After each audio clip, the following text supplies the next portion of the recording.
Olá, pessoal. Hoje eu queria conversar um pouquinho com vocês sobre o estoicismo. O estoicismo é uma escola filosófica e, antes de mais nada, eu queria dizer que a gente encontra na filosofia sérias orientações sobre reflexões que a gente deve fazer, que outros homens, pensadores, sábios, fizeram antes de nós e que nos levam a conhecer mais sobre nós mesmos, sobre o que a gente realmente quer, sobre o que a gente valoriza. O estoicismo, ele nasceu na Grécia. O homem que trouxe à luz essa ciência, essa filosofia, esse ramo da filosofia, chamava-se Zeno.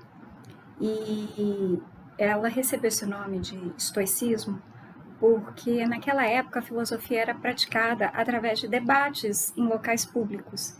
E existia um local que as pessoas costumavam ir que chamava Stoa, em grego.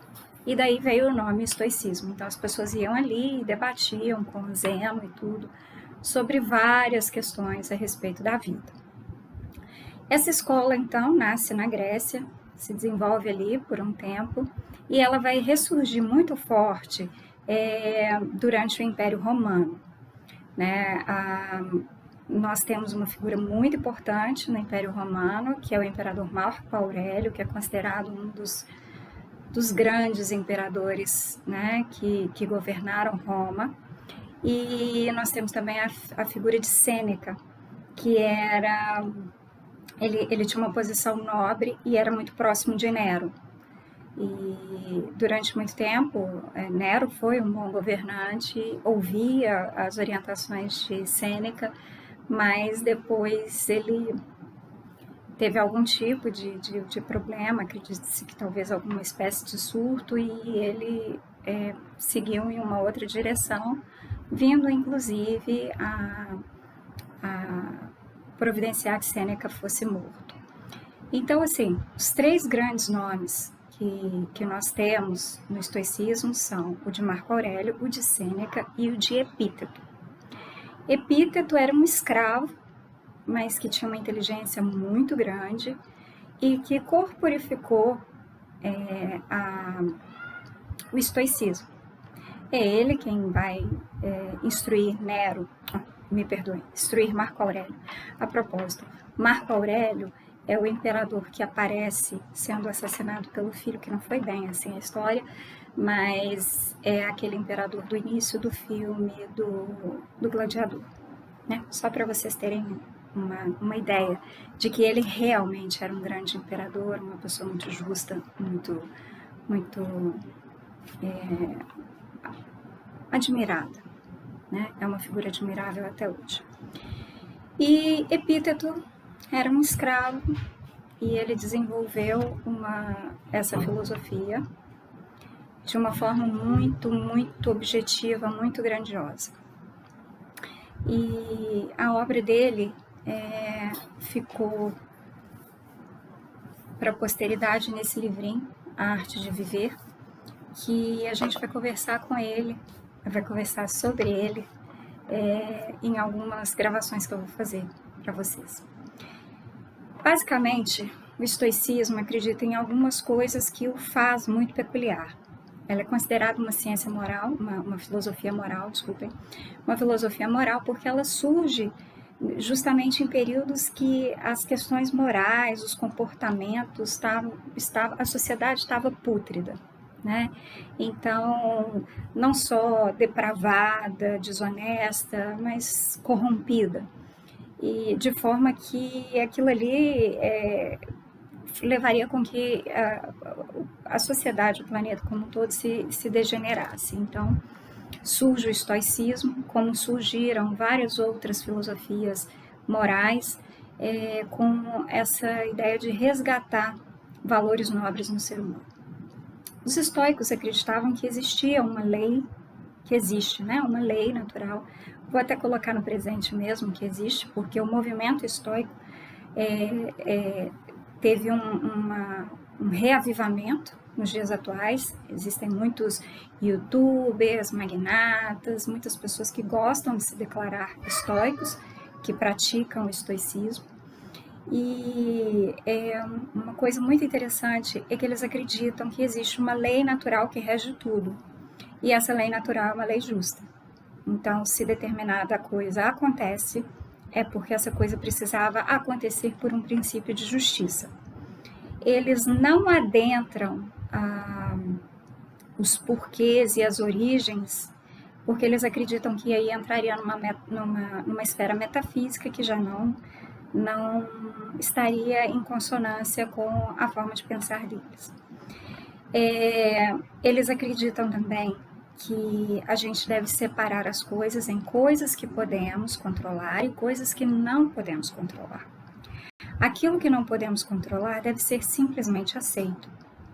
Agora, aquilo que podemos controlar, nós devemos tomar as rédeas e fazer da forma correta. Né? Então, esses fundamentos do estoicismo, eles são importantíssimos, porque existe uma lei natural, ela está refletida na natureza ao nosso redor, então a gente tem que viver de acordo com a natureza, respeitando esses limites propostos pela natureza, e sempre observar nas situações aquelas circunstâncias que têm presente os elementos que eu controlo e os elementos que eu não controlo. Então, tendo essas informações em mãos, a gente começa a analisar eventos da nossa vida. E aí a gente vê eventos que acontecem na nossa vida e que nós não tínhamos o controle sobre ele, porque ele envolve muitas vezes a vontade de uma outra pessoa. Ou ele envolve um fenômeno da natureza. Então, não há por que se lamentar, se cobrar e pensar que poderia ter sido diferente. Né? Aquilo que pode ser diferente é só aquilo que você controla. Então, vamos usar os exemplos mais concretos, mais fáceis de visualizar. Um relacionamento. Um casal que tem um compromisso entre si e, de repente, um dos dois resolve desmanchar esse compromisso. Não adianta a outra parte ficar imaginando o que poderia ter feito para mudar, não adianta. A decisão de estar juntos ou de estar separados não depende exclusivamente de uma das partes. Então, existe uma fração dessa equação que não é controlada pela pessoa. Então, ela independe da vontade dela. Então, não adianta eu dizer, não, eu não quero. Não depende de mim. Eu sozinha não construo um relacionamento. Então, depende da outra pessoa querer também. Então, o que essa pessoa pode fazer? Essa pessoa, enquanto está dentro do relacionamento, ela pode cuidar, ela pode cultivar esse relacionamento, ela pode oferecer a esse relacionamento, a essa outra pessoa, o melhor que ela tem, o melhor que ela pode. De forma que, se em algum momento ele termina, ela tem a paz de espírito de dizer, eu fiz o que havia de melhor a ser feito. E então ela segue o caminho dela. Então, assim, os únicos posicionamentos que nos trarão paz de espírito diante de circunstâncias difíceis, sobre as quais a gente não tem controle, são aqueles posicionamentos que se originam na certeza de que fizemos o nosso melhor. Então, é muito comum os estoicos falarem sobre a morte. A morte é um evento natural sobre o qual você não tem controle. Você não sabe quando vai acontecer, mas ela vai acontecer. Então, ela não deve ser sofrida, porque você tem certeza de que ela vai acontecer. Essa é a visão estoica. Ela deve ser simplesmente aceita. Mas, para um estoico, há uma importância muito grande nessa característica da morte, pois é certo que ela vai acontecer, mas também é certo que você não sabe quando ela vai acontecer. E como ela independe da sua vontade, você tem que fazer o seu melhor para que no momento em que ela aconteça, você vá encará-la de cabeça tranquila, de coração tranquilo, com a certeza de que você ofereceu o seu melhor em vida.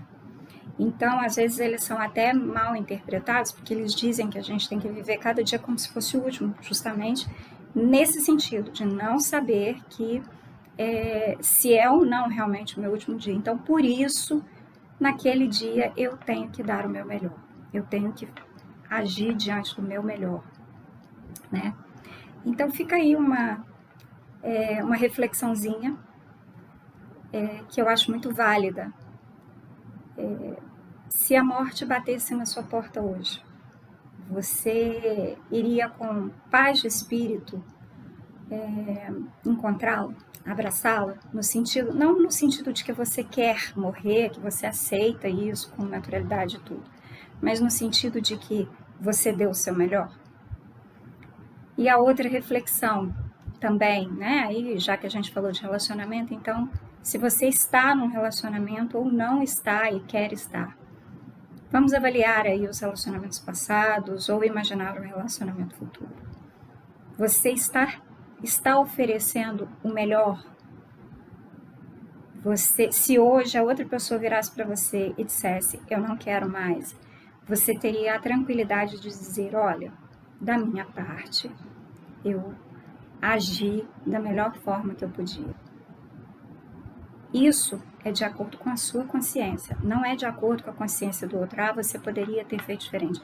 Ninguém sabe como eu poderia agir, porque só eu me conheço.